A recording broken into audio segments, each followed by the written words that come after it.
I had never seen a man fall from grace quite like Pastor Nathaniel. People in the town still talk about it in hushed tones, as if they are afraid to speak his name out loud. But I can't help but wonder how many people are still out there, somewhere, still holding on to the faith he led them to, the same faith that betrayed them. Sometimes, I wonder if the scars left behind will ever truly heal. I remember, before the darkness crept in, how easily he could draw a crowd. When I first joined the congregation, it wasn't just the power of his words that struck me. It was the energy that surrounded him, the magnetic force that seemed to fill the room whenever he spoke. The church would hum with this strange, undeniable fervor. It wasn't like any other church I had been to, where the preacher stood behind the pulpit and read from the Bible, occasionally raising their voice to emphasize a point. No, Nathaniel's sermons were performances. They were orchestras of faith.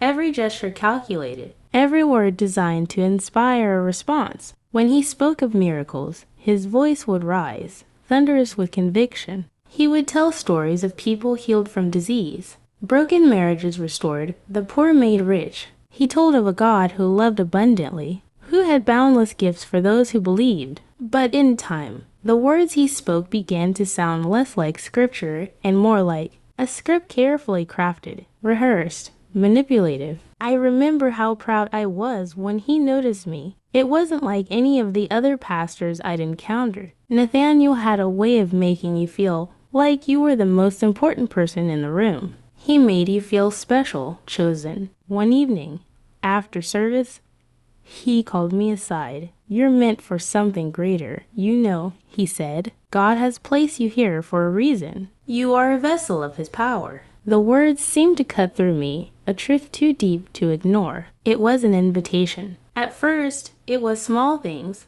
I began helping organize the charity events, then the youth programs, then finally, I was given a position within his inner circle. We met in his office, which, despite being in a small town, was surprisingly grand. Gold-framed pictures of the pastor with influential figures, politicians, and business magnates hung from the walls. He never liked to talk about those meetings, but I learned it early on that the relationships he built outside of the church were as important as the ones he cultivated within it.